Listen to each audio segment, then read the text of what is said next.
Hello guys, welcome to another video of our weekly update of our giving our tithes. My name is Johan. For those that don't know me, this is a series where for this whole year the Lord has called me to give my tithes, which is my 10% to the church, and to record it just to see my progress, how to see how I evolve, to encourage you guys, to speak to you guys more often, to just I'm not really sure. I think he's wanting me to obey him, so that's what I'm doing.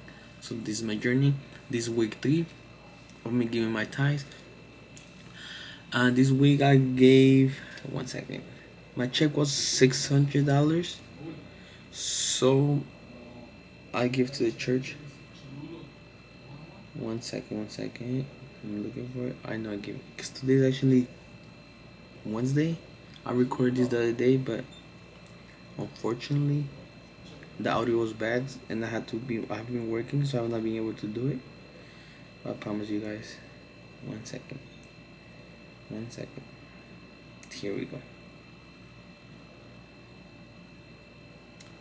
Let's check with $600, and you guys can see it. There you go. That's how much I gave. Guys, it wasn't a lot. Well, it's a lot of money. $600 is a lot of money for a weekly paycheck, but not a lot because I'm used to getting 800, 900. But because it was during the New Year's week, I have Thursday off, and unfortunately, I don't get paid Thursday, so I didn't work a day. But thank God, I still made that much money, and I'm blessed. This week was amazing. I got new running shoes, which I've been wanting. I got it for cheap. Also, I've been getting a lot of more overtime to make up for that one check that I missed, which is pretty exciting. But guys, today's and I'll say for right now that's basically it. A lot of things have been happening, but next week on week 4, it's been a month. I'm gonna record everything that has happening because I gotta look back on the videos, not because it's between Christmas and now. So I got a lot of gifts. I've been getting a lot of blessings. I still have a roof over my head. I still pay my rent on time. I'm still eating every day. So God has been blessing me, and I still have money left over, guys. I'm blessed enough to fill up my tank, which I thank the Lord. Right? I gave everybody the Christmas gifts. It has been amazing. But guys, today's video is going to be about. Okay, so yeah, you if you follow this channel, you'll know I'm doing 21-day fasting prayer with my church. But okay, I'm sorry guys, I'm gonna cut that part. I'm doing 21-day fasting with my church, so I'm going through that at the moment. And honestly, guys, the other day when I recorded this video the first time, I was a negative day. It was just like a dark cloud over my head, asking me, "What are you doing? What are you doing with your life? You're useless. You have done nothing. You've been in the same spot for 4 years. You're almost 30. You have accomplished nothing." And it was really hard, guys, because like that's a lot of feelings to feel once, especially as a man, especially have to go to work. We're man, we don't open about this, we don't talk about this to nobody. But thank God, I'm fasting at this point still. I'm still fasting today. So I was even hungry. I was just mad. I wanted to quit, but then I pushed through it. I kept praying to God, and then God helped me to not give up on my fast, not start self-sabotaging.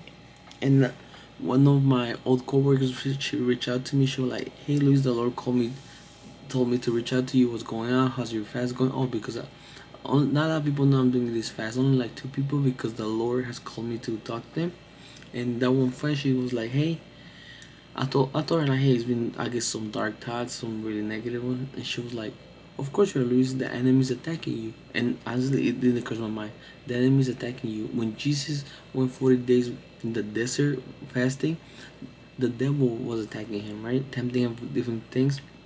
And that's exactly what I was going through that one day, because it was a really negative day the whole time.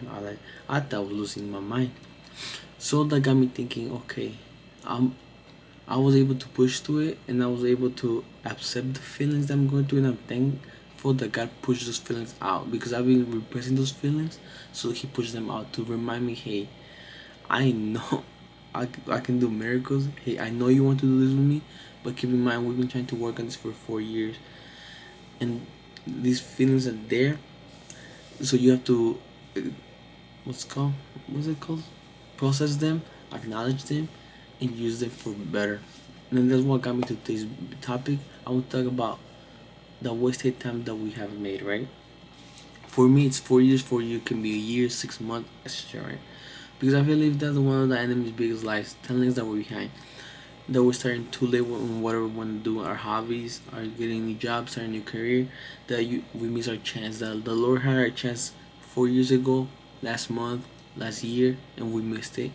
Or that God could have used us, but anymore because we're not young no more, or maybe we're not wise no more. We don't have a lot of time now. We have family. But if we look at what Joel says, 2:25, I will restore to you the years that the swarming locust has eaten. So what does that say? What's that telling you? What's God telling you? That He's gonna restore the years that you have lost, the years that you wasted, right? And He also promises that He will forgive you, that He will have mercy, but He's going to restore those years. What's restoration? Use them, give them back to you.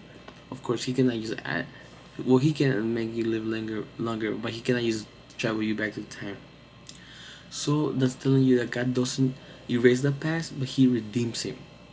Because God uses every season, even disobedience. Because let's be honest, the reason I wasted those years was mainly because I was disobedient, because I was lost, because I didn't know Jesus. Well, I knew of God, but I didn't know Jesus. I didn't know God personally. Because if we look at Scripture, we see a pattern over and over again. Joseph, he was betrayed, sold into slavery, and thrown into prison. From the outside, it looks like wasted years. Like, wow, my boy was incarcerated the whole time.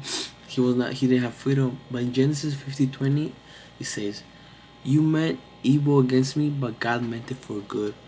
Guys, the devil does not do anything that God cannot fix or God does not allow. Let's look at the story of Job.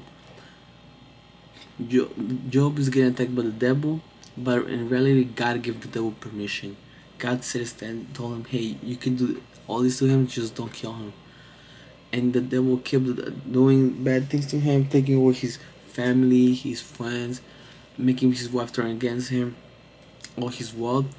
But yet, God was allowing, God was using the devil. So never think the devil is bigger than God. God will always be bigger.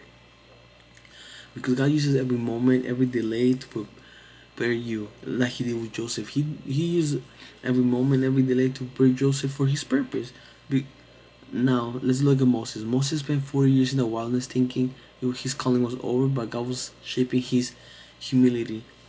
Paul, he persecuted the church before becoming one of its great leaders, before he wrote almost all the New Testament. So what looks like disqualifications become your testimony. Because God doesn't waste anything. He's not gonna waste your pain. He's not gonna waste your failure. God doesn't waste disobedience either when we surrender to Him. So if we surrender our pain, our disobedience, our failures to Him, He would make it and use it for good. Why? Because if I'm being honest, the reason in my life where I got behind is when I ignored God. Because like I said before, I've always known of God, but never knew God. So I never really seeked Him because I was thinking I knew better. I knew how to control my life, and I knew I was gonna accomplish my goals and dreams. So I never really looked for Him. And when I finally, He brought me back down to my, well, I brought myself to the knees. I was rock bottom, guys. I was like the worst of the worst. I was depressed, sad, hating my life, just wanted to die, guys. I promise you guys. I just wanted to get this over with. I came to Him and He started talking to me, and I was disobedient. I was self sabotaging. Why? Because He would speak to me, He would tell me to do things, but I was choosing my own comfort over my calling. Because I was working good. It got a little too hard, and I was like, hey, maybe what if it was a point if I try and I failed? Like last time it didn't work, so I just started sleeping more, wasting more time, spending more time on social media, playing more video games. So I was choosing my comfort zone over the God's calling. And for a long time, I thought those moments disqualified me. I'll be honest with you. Sometimes I would even stop praying because I was like, what's the point? God doesn't want me no more. But God showed me something. He showed me that He wasn't done with me. He was just waiting on me to realize this and to go to Him, or to run to Him. Why? Because most of the time when we feel God's not near us, it's because we are the ones that ran away. When we feel He's not talking to us, because we're not talking to Him. We're not listening to Him. Let's look at Romans 8:28. And we know that for those who love God, all things work together for good. So not just some things, not the good season only, all the things. Your waiting season, your bad season, your depressed season, your happy season, your season with the Lord, your season where you feel on fire with the Lord, your season where you feel cold with the Lord. He uses everything, guys. Because redemption is is about how we see the past. When God redeems time, our past no longer defines us, it serves us. Our mistakes become lessons, warnings, testimonies. Why? Because now we know what not to do. We can take that lesson and inspire our future. Also, we can warn other people, hey, I, I was where you were, and this is a warning. You are not waste your time. We can do this, go different way, and also we can use a testimony when we meet people. We can tell God, look what God did for me. He can do it for you. Why? Because God uses everything. He uses what broke us, what humble us, and what slows us down. He uses everything, guys. And what he uses this for? To prepare us for what's next. Because, guys, you're not behind. You're not late. You're not disqualified. You're right on God's timeline. Guys, nothing's ever wasted. It's only wasted because we think we wasted it. But God is almighty, all powerful, the Alpha and the Omega. He's omnipresent. He's the past, present, future, guys. He has everything. So don't think God cannot redeem what you think is wasted. Whatever you think is wasted, time, relationships, money, everything, you surrender it to God, guys. But be sincere about it. Give your full heart to God. Because if you're watching this and carrying regret, hear this, guys. God is not done with you. What you thought was wasted time, God's ready to redeem it. When you surrender your past to God, He uses it for His glory. When you surrender your past, like I said, He uses it for your glory. Nothing's wasted if we surrender to God.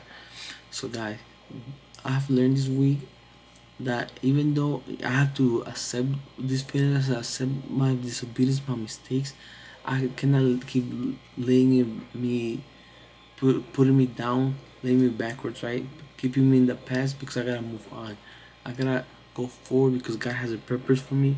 God can redeem my mistakes, redeem my past, my wasted times, and He will make a testimony because there's more people like me out there.